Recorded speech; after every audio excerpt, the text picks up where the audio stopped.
I mean, if you think about the traditional model, like this is a fundamental shift, right? It's a complete transformation in how humans access information.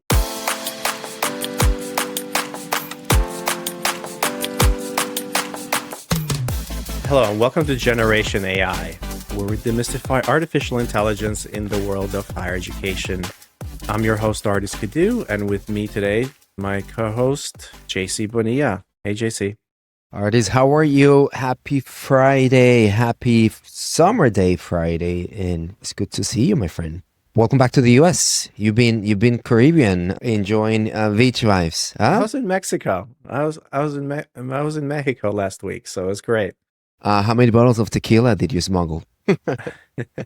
I only brought two bottles of tequila back. Actually, really good tequila. I didn't realize there's this tequila called it's I don't know if you're a tequila drinker. Are you a tequila drinker? I am an mezcal drinker.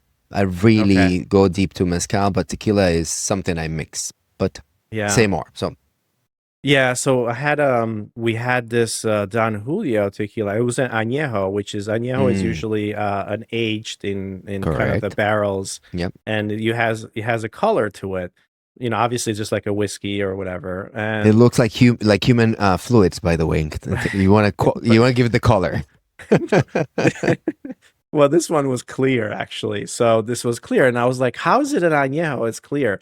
But Oh wow. it's called Cristalino, which is what they do is they age it and then they filter it afterwards. So it's a lot smoother. So it's a lot smoother. Hmm. And this was a Don Julio 70, so the percentage of alcohol is about 35% rather than 40, so it's a little bit less Super smoother. Oh, and I see. super smooth, like very good drinking tequila. So I brought two of those bottles back. So yeah, Welcome to Generation AI, where we demystify spirits and AI. in the world of, The I don't world know. of, I don't know. Oh, dude, I'm so happy. Welcome back, and I'm glad that you get to do a little bit of that summer pregame. What do we got going on today? You just said I got this episode. I don't even know what we're talking about today. So, what's happening today in Generation AI? Yeah, I mean, this is a really interesting episode. So we're going to talk about this content collapse, so to speak, and we're going to dive deep into this really big seismic shift that's happening right now, which is really reshaping how consumers find information, content, search, and it's really threatening the traditional content marketing as we know it, right? And as we start this conversation, as we start talking about this, there's a bunch of news as well that we wanted to catch up on, especially around Grok 4, which has been you know released 2 weeks ago and crowded as the world's most advanced AI model. And also yesterday, ChatGPT Agent's announcement brings together deep research tools and browser automation kind of all in one. And really, these advancing AI agents mean that, look, consumers are spending an increase and are kind of bypassing websites entirely. So it kind of makes sense to kind of wrap those pieces together. And that's kind of where we're going to be talking today, right? Today's conversation is about content, but where content was king, right? And now you see this emergence of context and a new model emerging. Browser wars, is that also what's happening here? A little bit of this browser wars. Well, the browser wars, there's been a lot of news around browsers as well, but it's kind of this notion that 61% of Americans are now use AI as their primary information source, and 70% of Google searches end without a single click, meaning that the information they stay in Google or they stay wherever they're finding, and the browser is now one of the places where the big AI labs are making a play for as well, meaning that you're not going to websites anymore. So the browser is getting used as an information retrieval. So you're just sticking on that ChatGPT page, or you're just sticking on kind of this search box, so to speak. So that's really what we're talking about, right? And we're kind of witnessing that, what experts call the great content collapse. And today we're going to unpack that a little bit and kind of why that matters, and what you can do about it, which is really, really important for institutions that are trying to market themselves, for content marketing, websites, where you're going. So it's very, very important. And we're going to approach it from this idea, or what's happening is that agents are becoming, and browsers that support those agents, right, are becoming more and more useful and used, and the consumer behavior is changing towards that. So that's kind of the background and the context around this. So to connect the dots on your last point, and one of the things we want to do today, talk about drops. So Grok 4, as far as I understand it, is probably one of the most, or the most advanced frontier model, and it has agents at the foundation. So what can you say about Grok 4 so people understand? No frontier model, probably some of the is pushing the performance, but there's a foundational change in how it got built. So what's the TLDR on Grok 4? Yeah, so if you've been following, so there's three major kind of AI labs. You have OpenAI, you have Anthropic, which the founders of Claude, Correct. and you might be using that.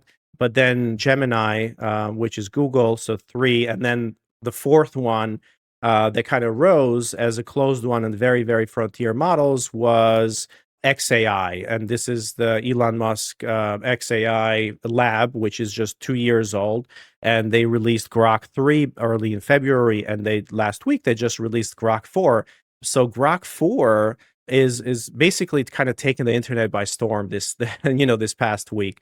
And essentially in just 2 weeks they have rocketed to essentially becoming the best model out there. And based on all the benchmarks, Grok 4 has become one of the top models. But it's really interesting because there's a lot of controversy around anything that Elon does, and Yeah. with But Grok not 4, from the not from the Kadui family. Not from the Kadui family. You guys stay loyal. hey, look, love what Elon is doing with all of his advancements. But in this case, while everybody is talking about Grok and Grok as the app, they introduced kind of this companions, right? And introduced two companions, which is really interesting. Like basically voice mode, advanced voice mode was one of the things that was introduced with Grok and Grok 4. And they introduced two companions, which is Annie, which is a really hot anime blonde, and it talks into it's interesting. It's very seductive and very sexual, and so on and so forth. So it's like you can have a conversation with her through Grok, and that took the internet by storm over the last few days. And then another one called Bad Rudy, which is I don't know if you were familiar before, but another cartoon or style, which is very rude and obviously, as you can imagine, kind of unhinged. And there was also the experience that Grok had on Twitter X, right? That some people started basically interacting with a highly kind of aggressive, racist type of language. So yeah, but I don't think that's what we want to talk about per se, right? It's No, just no, that that's yeah. it's that these Grok 4, whether it's hallucinating and it's going off rails, right? It's really represents a heavy duty representation of the future of AI through the lens of agents. Just break this to me. What does it mean for an LLM to be agent first in its foundation? Yeah, so Grok 4 is basically the most advanced reasoning model out there right now, and it was trained by 200,000 GPUs on the Colossus, and reinforcement learning was one of the big things that they did. So regardless of how, what are the other things that are in the market right now, one of the things that they make this really, really interesting is that introduction of Grok 4 heavy, Grok 4 heavy, which really uses what it does. It uses a team of specialized agents working in parallel, then having those agents collaborate to determine the best answer. So it's not just a single AI reasoning and responding to you, but think about like many agents going out there, thinking about the problem or the question that you're giving it, and then coming back and this multiple AI agents are debating, they're researching, and they're defining the responses together. And it's the first time where you're seeing a fundamental model Right. kind of do this out of the, out of the box without you actually having to tell it to do all that. And we're seeing agents now embedded at the foundation model level itself, which makes it really, really exciting. And you can see a lot of the benchmarking to kind of understand that a lot of the scores and the answers that are coming back with Grok heavy are very deep. So you can give it these very deep questions, and it will kind of reason through and then give you answers that are much, much more accurate than any reasoning model before. So basically, what I'm hearing from you on Grok 4, in terms of performance, multi-agent beats single model. And traditionally, frontier models have been on a single model thread, and now what we have is with Grok 4 Heavy, which remind me of machine learning ensembles, like multi-agents in parallel vote for the best answer. Lovely, beautiful. Exactly. That's pretty cool, What right? about ChatGPT? Yeah, super cool. What about ChatGPT agent? I saw the videos. I haven't touched it or played with it. This is like literally yesterday, right? So, what do we know? It's very cool. It's like deep research and operator have a child, and now you have agent, right? Yeah, yeah. So one of the things that was also just recently released, and we wanted to add it to this episode as part of the news because it kind of fits into the theme, is ChatGPT Agent, and Mm-hmm. OpenAI literally just dropped this yesterday as we were recording this on Friday, which is, it's essentially they're putting, I don't know if you're familiar with Operator, like with the browser searching AI that or agent that they did. And then they put deep research together. So it has deep research capabilities. It has the access to different tools. It also has access to the operator to the browser. So essentially, it kind of really connects all those pieces. It connects all those pieces together, and it's very, very powerful. It's powerful because it can, whereas before it uses text, deep research uses text and provides you with a report. Now it combines deep research. It can use text, but also if it finds a website where it needs to jump in and use the browser, it can log into that browser. It can do work, but then it can also use the terminal. It can use tools to create a PowerPoint presentation, for example, to create a spreadsheet. So ChatGPT Agent combines all those different tools together to essentially do a task that is much more complex than what you could give deep research or what you can give operator or what you can give, just regular ChatGPT. So bringing all those tools together into one place. And we're I just got access to it last night because I have the pro version of ChatGPT, or the pro or max. I'm not really sure what they're calling it, but it's going to be rolled out to everybody else over the next couple of weeks. And I haven't really tested it yet, but looking at X and looking at a lot of the feedback, this enables a lot of workflows that just weren't possible before, right? A lot of workflows that deep research was just getting the information, but he was not able to act on that information. Now you can think about, all kinds of use cases that open up with it. You know that I've been talking a lot about work of the shift of agentic from just thinking about workflow coverage. I think that's where he's at. And many of us who are moving in this direction, we understand agents, but it's the orchestration and with the workflow really wins. So I really like what ChatGPT agent should be doing here. It uses deep research. Fantastic use case, terminal access with autonomous browsing in one virtual machine. That's really powerful because, to my point, it's workflow coverage, right? And AI power workflows looks like that. So excited. Let me know when you test drive it. Love to see how you go from a deep research project to let's say an articulation of the new deck for the board or something like that. So we'll see. Cool. Yeah, and this is an area where we're gonna probably come back and do another episode or so around ChatGPT Agent, because for a lot of people, this is, you know, the use cases can be a little bit hidden. So we need to go a little bit deeper and kind of bring those back. It also, for if you read the announcement that they put together, you actually see that they've actually trained a whole new model around this. So the models that are getting trained right now, including Grok 4, including the ChatGPT agent, the models that are powering ChatGPT agent has to be trained on this reinforcement learning around tool usage, right? So these are models are moving towards being trained for tool usage, and that's what's going to make them agentic. You know what I mean? Like that's what putting the agentic first. So you can almost call this GPT-5 or O4, for example, right? This is a brand new model that's powering this because he has to work with all those tools, and you can see on the benchmarks that it's almost a new model. So both Grok 4 Heavy and the new ChatGPT Agent model that's powering ChatGPT Agent model are very powerful, and we're going to have to kind of play around with them, but everything is moving towards a place where if AI is searching all these websites and you can log in and do all the work and grab screenshots and do all this work, like why the hell would a consumer go to that website? Why the hell would a student go to that website? And how valuable is your content, right? And that's really brings us to the main topic of this conversation today, right? Which is as this AI agents become more capable, consumers are fundamentally changing how they consume information and how they interact with your websites.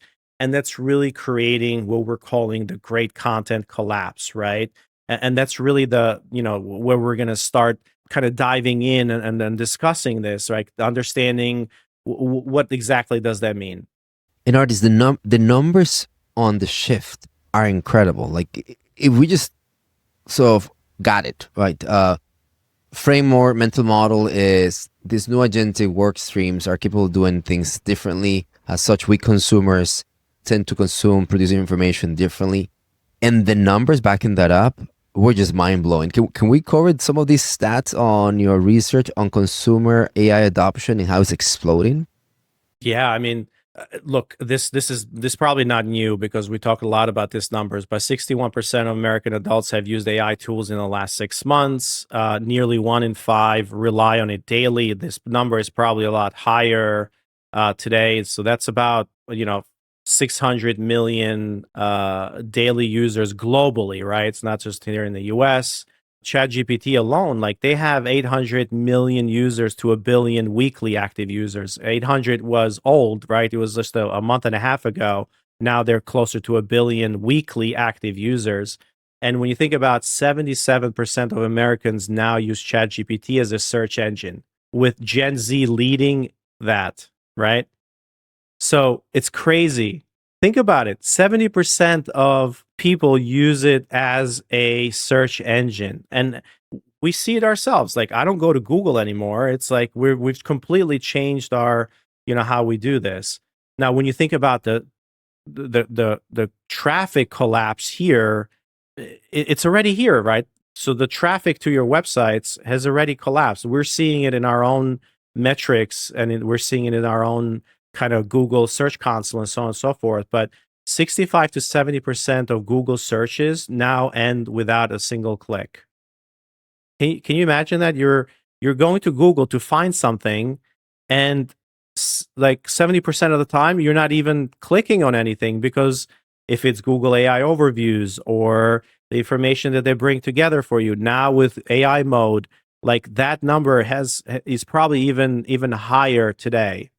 The disruption to the to the business model is catastrophic, right? Because when basically 7 out of 10 searches end up without a click, what that indicates is that the 7 clicks did not bring in the dollars and cents that the business model needs to power better indexing, searchability, our tools, free tools from Gmail to, I don't know, whatever we use as consumers. It's very interesting. So fascinating stat, and no wonder the content strategy has collapsed. These numbers are staggering.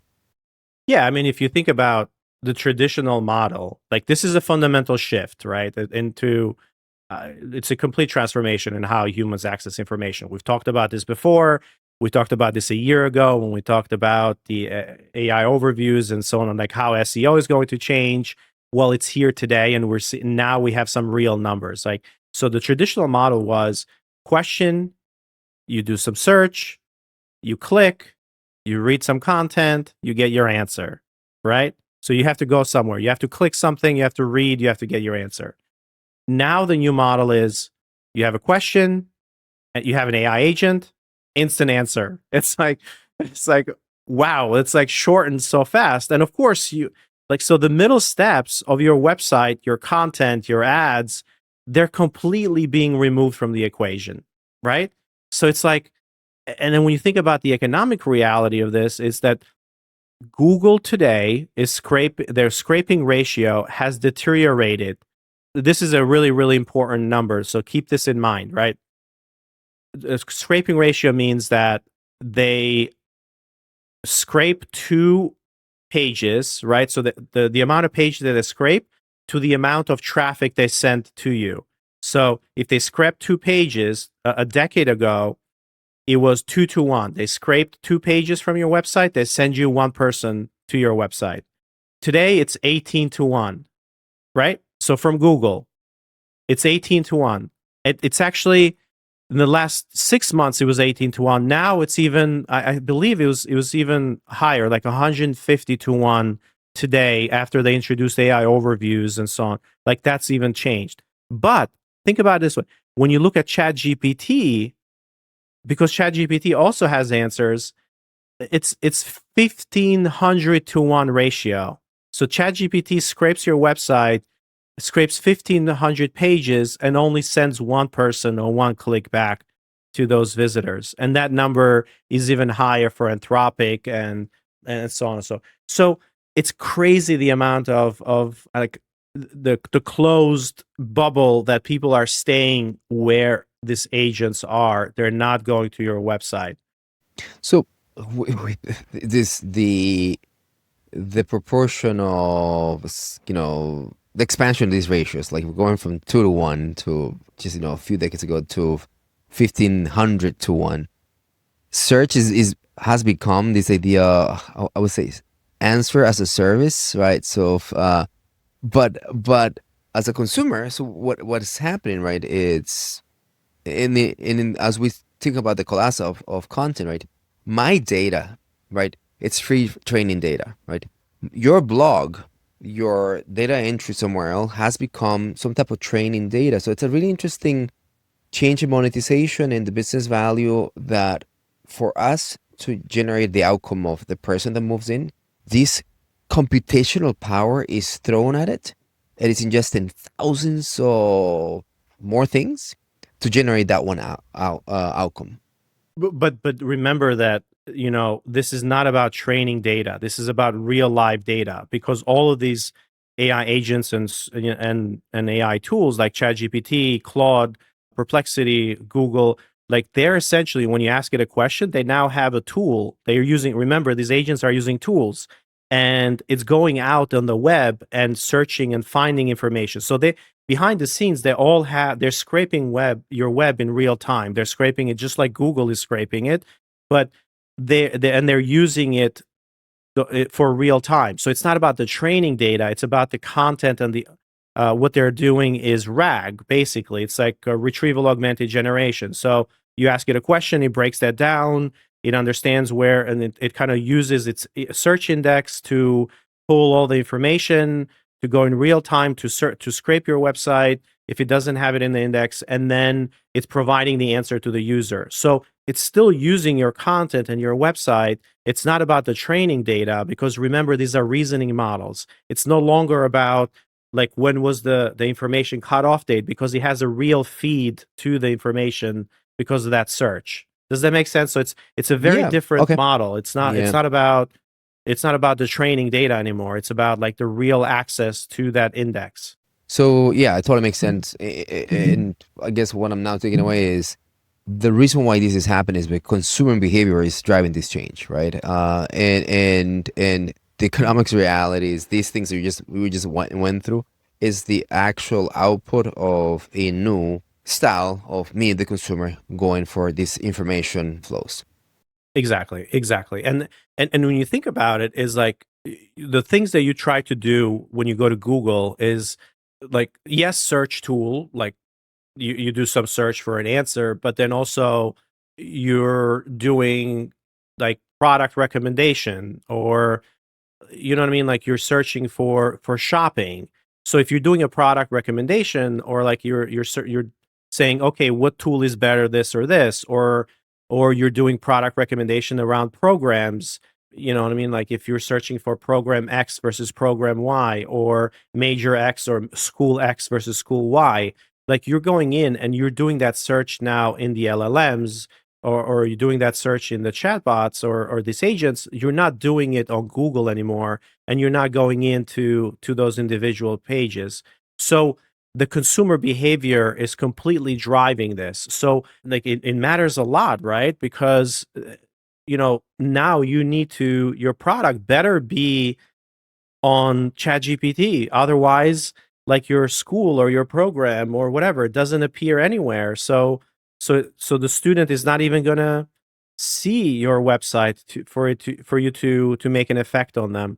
So that's what we're gonna kind of drive a little bit today as well. It's like, what's the scope of the disruption, right? All right, makes sense. So this is not slowing down, artists. Like literally, it's just gonna get faster as we know it. Mhm. Where is this all heading? Like, can we just bring the conversation about where the trend is heading, and where do we see this going? The scope of this, in a way. So we're going to throw more numbers at you, right? So if you look at the from this kind of so you think about, you talked about search engines and browser displacement, moving towards AI. So Gartner predicts traditional search engine volume drops by 25% by next year. I think that number is way low, right? It should be already 20. It should be already 20% basically now, as we know it. Yeah, yeah, exactly, and I that's going to I drop I don't know if I even told more. you. I switched my browsing to ChatGPT. There's an actual extension in Chrome that defaults to my ChatGPT instance, so I can, and I think defaults to 4.4. Is it 4.5? I think that's the one it lands to. But anyway, Hmm. it's already transitioned. Yeah, and the part that's interesting is also, if like, even if you go to Google and Google's AI mode, because you can measure that, only about 4.5% of the sessions result in a click. Whereas the traditional one, remember, it was around 25% or 30%, because 70% of it was on Google. Like it wasn't resulting in a click. I mean, that's a big shift, right? And also AI results generate 6 times more searches per day, but 60% fewer click-throughs. So it's crazy, right? So it's like you're a lot more volume. People are using AI searches a lot more, but they're going to the sources a lot less. And then when you think about brand visibility crisis as well, 26% of brands have zero mentions on AI overviews. Like this is a generic number, but think about it that way. Think about it. Like when you're on AI overviews and you're searching for a brand, or you're searching for something, like you don't come up on AI overviews, you're lost. Whereas before, maybe you had a chance if you were like the third or fourth link down. Now, if you're not in the AI overviews, like you just don't exist anymore. So only brands with the strongest web presences get meaningful AI visibility. This is such a tilted race for brands. You know, Yeah. just to recap a bit of the compounding effect that you're talking about here. So, second effect is brands are not being mentioned on AI overviews, right? So they're being left out. Coupled by the past 5 years of organic content, social media, basically taking people out of TVs, out of the traditional place where brand lived, and all of a sudden, like what you have is, if you want to be recalled as a product, as a brand, if you want to create a stickiness, awareness, loyalty, Jesus, how do you do that? So the dollar and cent that the brand had to do its visibility work, where is that going to be working? That's a fascinating topic. But I just wanted to, because of course, the work that I did in the past years. Holy crap, that's hard work. It's so hard, so hard. Yeah. I mean, look, consumer brands, like if you think about the shopping like agents in shopping right now are probably like every AI agent demo has some kind of shopping demo component as part of it. It's like, well, I want to find this thing. It's like, let's use an agent to go find it. And actually, consumers like they're using AI agents to do the shopping. 61% say that they're using some kind of AI tools to help them shop online, which is crazy, right? And and about 40% of people they discover products through ChatGPT. Like we're seeing it internally too. Like when we talk to our sales team or whatever, and they're like, "Well, let's just I'm just going to do a quick ChatGPT search on this competitor," and I'm like, "Wait a minute! Like that's an interesting thought process that we're using ChatGPT as a discovery engine for products to discover products. It's crazy." And not only is it's crazy to points how different it is and how actionable and automated it can be. So how different it is when we did this through traditional search, what it does, it links to this, blue link, and it takes me to the brand presence that is an artifact that is curated to how the brand or the product wanted to message me because it was their own website. The colors, the style, they dominated and control that.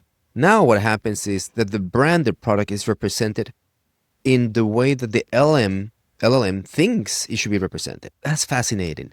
The last part that, that I not only I don't care is that maybe I can trigger off the operator. So going back to ChatGPT agent. So when I found it, go ahead and buy it. So Go ahead and buy it. I Exactly. I never knew what you look like. I don't know where you come from. I have no product brand affinity. My gosh, it's becoming as automated it becomes, it's very transactional in product and brand. It's going to struggle with that. Yeah. I mean, and that's the thing. It's like when as marketers, we care about the attribution. It's like, well, where do I put more money? What channel do I go to put more money in? It's It's the like business model that is changing. Yeah, with the this. attribution Yeah, just completely breaks down. It's like your attribution, traditional search engine SEO. optimization, traditional search, Exactly. all those like the Yeah. billions of Yeah. dollars that are moving there. By the way, you know where they're going? It being shifted here to these, AI powered browsers and this whole content collapse. Exactly. Exactly. So the whole content marketing ROI is essentially collapsing. Like we don't like it's crazy, right? And that's what we're thinking. Like if this trend continues and all these indicators suggest that it will accelerate, like what does this future look like? I'm excited.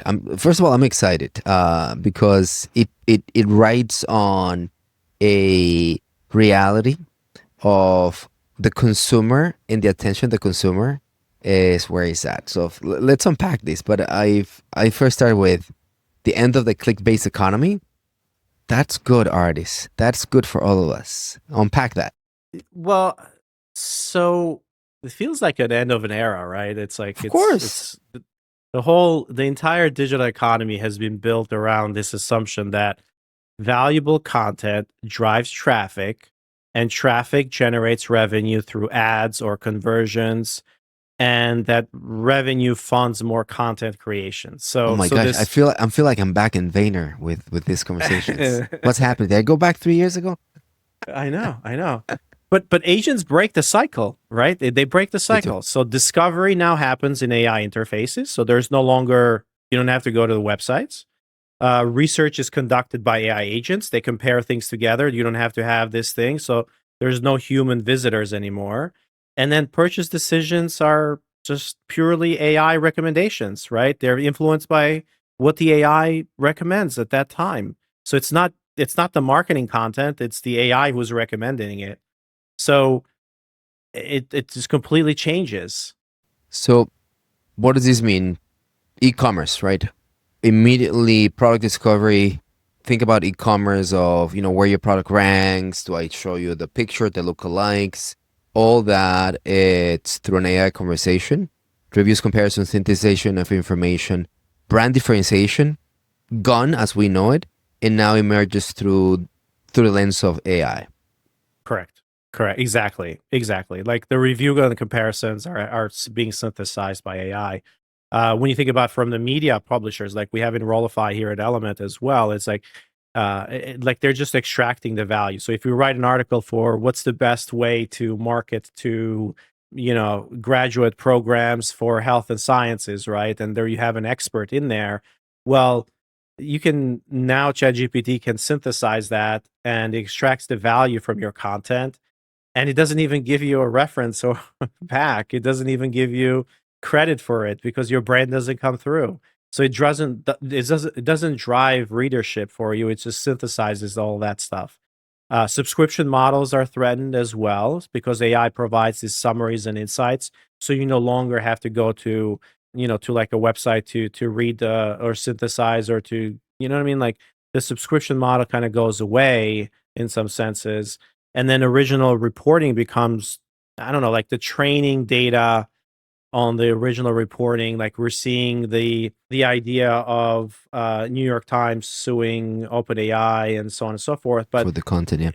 yeah, but we're also, what we're seeing is Cloudflare. Like a lot of the numbers that we got today around the how many pages Google scrapes in order to send you traffic, that was coming from a Cloudflare CEO talk a couple of weeks ago, and that's kind of what drove this episode. And essentially, what Cloudflare is doing, they're like, hey, we have a new product now that we're blocking all the traffic from LLMs to your website. So they have to pay for that in order to access it. So if you're driving original content, then you can now monetize that as well, right? So this monetization of original content is coming, but it's not quite there yet. So that business model of it is evolving as well. And what about mom and pop's pizza shops, like these businesses that use the search model to bring in the 50 customers I needed to buy my pizza, or the local deli or the supermarket, the restaurant, like the service business is also going to be impacted here, right? So that has connotations at every level. Yeah, so imagine this, right? It's like when you go in and you're a tourist is coming in, and before that tourist would go into Google Maps or whatever and say, "Hey, I want this type of restaurant," and you have your links and it comes Yeah, up geolocation, right? and geolocation and things like that. Well, now people do their research ahead of time. They're like, "Give me the best restaurants or give me an itinerary or what I should do, blah blah blah," and it's pulling in the brands and the basically the brands that are they're optimized, or the ones that are top brands. They now have a 10 time ratio of visibility to the second nearest or third nearest, right? So the gap is widening because this AI agents and AI tools they're only returning one. They're not saying, "Oh, I'm going to give you the best restaurant for tonight, and then here's the second version, or here's the third one." It's like, no, no, no. They're only giving you one as part of your itinerary or restaurant you should go to. It's not like Google where you're searching and you're seeing option 2 or option 3 or option 4. So the interface is completely changing, right? And it's really cool because, well, I mean, it's not cool, but it's really good for the consumer because you don't have to do all that work. But it's really bad for what you just talked about. It's really bad for the number 2 pizza or number 3 pizza place because they're never going to come up for the user. Only the number 1, pizza place is going to come up and drive them even further up, right? Which is crazy. So super synthesized, because I think we should be moving to, all right, where is this going? But if AI cannot cite you, it cannot sell you. That's I would say the super synthesis of, I believe, what we've been talking about. So Yeah, exactly. So let's talk about kind of the trends that are, or this kind of immediate predictions, right? 6 months and then 6 to 12 months. Like, does that make sense? yeah, good luck doing 6 to 12 months. But I would believe you in the short term, immediate predictions. It's just hard, everybody. Like, this is very hard. We know that we're predicting with information that we have today, and yesterday we have agents showing up at us, right? So It's crazy. It's crazy, right? Well, I mean, look, Google is still the dominant player, and Google AI mode, which is a full AI mode, they're going to move beyond experimental, or like what's happening over the next 6 months, right? They're moving beyond the experimental phase, and that's going to be the default search experience. So you're no longer going to have those blue links anymore. but prediction to an immediate ChatGPT, it's eating their lunch as a search and in grabbing traffic and taking users away from it, isn't it? You don't think ChatGPT it's taking search audience for in eyeballs out of Google? Google says that no, their search traffic has not, like their traffic has not dipped. It's just going to switch, right? There, more and more of it is going to AI overviews, but it's not dipped. That's what they're saying.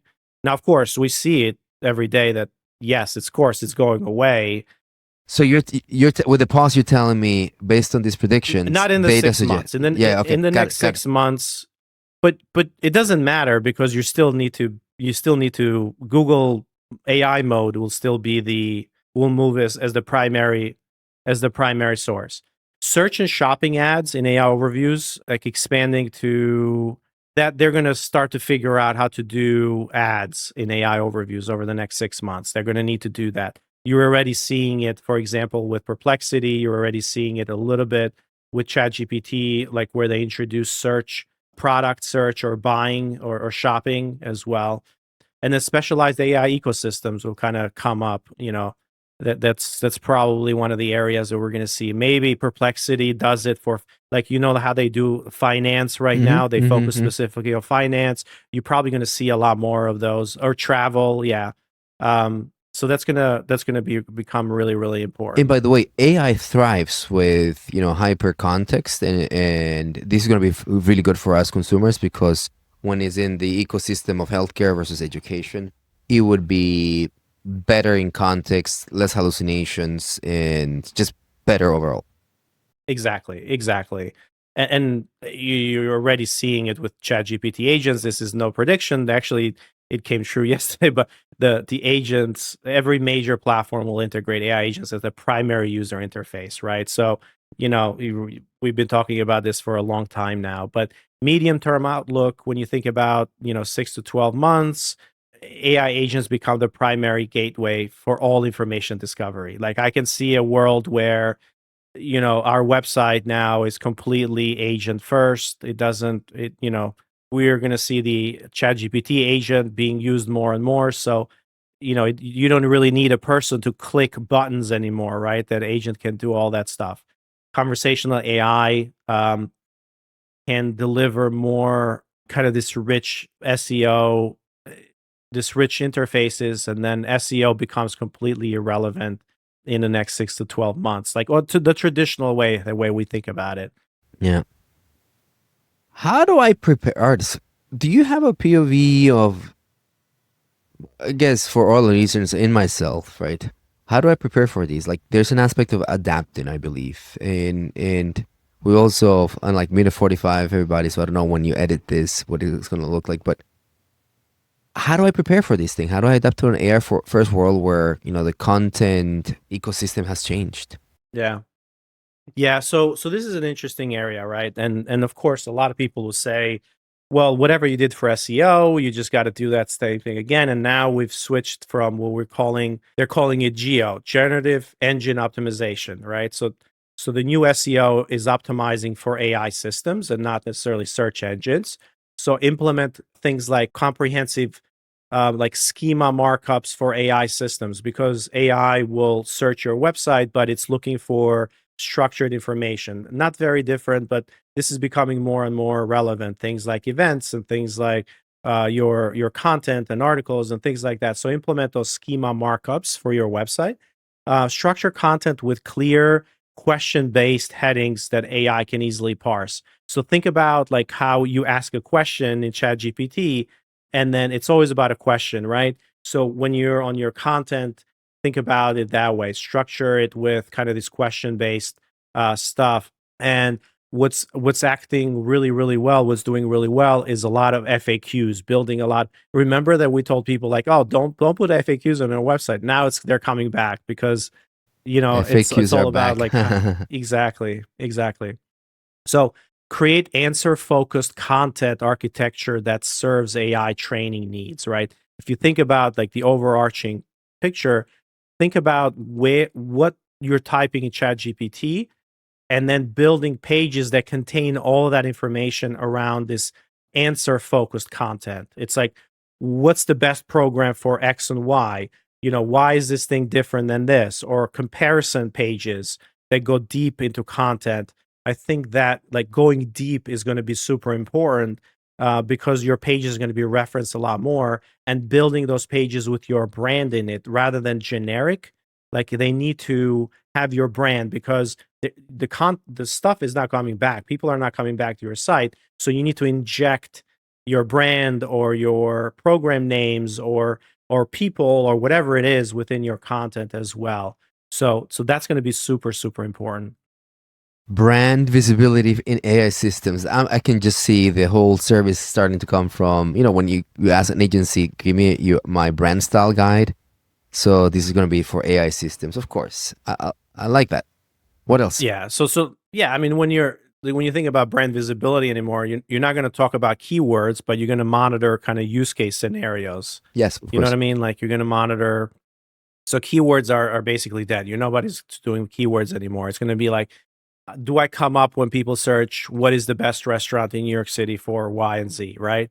What is the best CRM? What is the best X? Or what is, you know, so those are the things that you're going to need to monitor now. Those are different. Let me creep in an optimization that probably is going to take place here. Brands do exercise some leverage. They have dollars and cents, and Yeah. frontier labs and whatnot would probably like to chase those. So brand safety, it's a whole thing in social media networks, as you know. Like, how do I show up? And this is why X is not getting a lot of dollars and cents from brands, whatever. Yeah. So this brand safety in AI systems is probably going to become a thing. So starting to understand that language is probably going to be one of the optimizations we could see happen very soon. And those are just immediate stuff. But then when you think about content strategy evolution, like you have to think multi-platform, right? Like multi-platform, you got to develop yeah, it's super hard, right? You got to develop content specifically designed for AI citations. You got to create comprehensive topics, right, that address this kind of consumer journey and then how the AI interacts with it. Of course, you got to think about thought leadership, but in a way that it kind of relates back to your brand. You got to build authority that we talked about, right? So that's really important. So it's got to be multi-platform. We got to start thinking about the traditional metrics got to change now. So new success metrics are going to be around AI citations frequency versus how many clicks am I getting back, right? So it's like impressions or citations frequency versus I don't really right now there's different companies that are coming up with, for example, this company called XFunnel.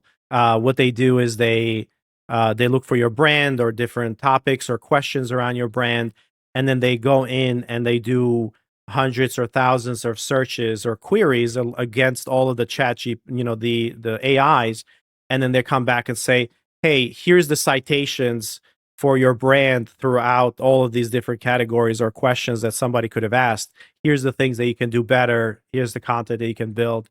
So those are it's a very different way of thinking about it, right? Rather than, the metric of clicks to your website. Does that make sense? Yep. I mean, it's totally falling, right? Yeah. When you think about it, right? Like there's a competitive advantage to this. Like, so there's this first mover benefit that we have today. If you're listening to this and you're saying, "Oh boy, this is a lot," right? There's a benefit by you moving really quick, and those organizations they can optimize for AI systems now. There, you're seeing that you're going to gain the disproportionate visibility in AI responses. We talked about 10x plus in terms of responses. You can have stronger brand association in your AI recommendations. Think about it this way: like you're going to come up first, so customer acquisition, like that student is going to look at maybe one or two top things, and then it becomes a competitive moat as well because you're building the content and that's coming up multiple times in the LLM, and it's going to be very difficult to displace you from that first answer, right? Does it make sense? Of course, it's a reality check, right? Or does not only make sense. This is happening right now. What's the stat? 60% of the content in Google it's unclickable. So the collapse of content is a collapse on clicks. But these new models are you know changing the way we do things. So I'm excited about the path forward, and I'm excited about how some of these techniques that had their days, CEO, traditional SEO, marketing approaches, you know, like everything will be sunsetted. Radio was king for a long time. TV was king for a long time, and they're not today. So it's not the end of the world. This reality check also, as overwhelming it could be, it's for me, is companies adapting. And what I like in your first mover last point is I can react to this AI mediated economy today, right? So, is there anything kind of hidden there in these opportunities that you kind of see as we try to close? Yeah, I mean, look, it this actually amplifies the things that we've always talked around content and content value. Yes, that's true. So, quality or authoritative content becomes exponentially more valuable when AI systems trust it and cite it, right? So it becomes really, really important. Think about it this way. There's this paper that was put together of a pilot done in the Georgia system, University Hmm. System of Georgia, on chatbots and their effect on student success. Now, this is old. This is a few years old, like maybe 5 years old or whatever. This is like chatbots 1.0. But every time that you ask about this, and it brings up that paper because that's in archive or wherever. So it's like, becoming authoritative. So the sources become cited over and over again, and they become the one that kind of influence. So think about it that way, right? So early adopters will gain massive competitive advantages, and then the collapse of traditional competition creates really an opening for this, like, if you feel like you were doing the same thing over and over before and the playbook was the same and you're like, oh man, I just got to produce more content and this SEO game and things are going to, scale linearly. Now everything is erased, and it gives a huge opportunity for you to come in and say, oh shit, now I can make a bigger difference a lot faster because nobody has it figured out, right? Nobody has it figured out, but I mean, I can think of a few, but three things I should be doing today to kind of bring this home and operationalize in this emerging collapse of content. Yeah. Yeah, I look, the first thing that you should do is actually just do an audit. Like, audit how your brand appears in AI responses. You can do that across ChatGPT, Claude, Google AI overviews, and there's a bunch of tools out there that you can use. We just mentioned Xfunnel as being one of them, but there's a whole bunch of them that are coming up that are becoming a little bit. And then once you do that, then structure your highest value content for AI optimization. So go to your highest value content right now, the things that you do and you manage, and start optimizing them for AI. Go deeper, add more brand references, structure the schemas, change the titles to questions, add more FAQs, like all the things that we just talked about before, and start to produce more media stuff. Because when AI, like when you're competing with AI, it's all text based right now, but the channels and the places where eyeballs are coming to are in YouTube as well. So they're moving away from Google searches, they're going to YouTube, right? That's where you can influence. So your content strategy is still very relevant in YouTube. It's still very relevant in social with TikTok and all this feed based media based. So if you're on LinkedIn, you can do that as well.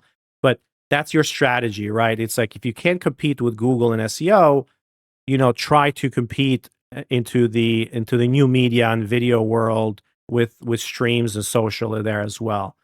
I mean, those are the big things, right? And of course, you got to start somewhere. So start thinking about AI citations for your brand, keep track of those key metrics, and develop. I don't know. I would start right now and develop this 90-day plan, right?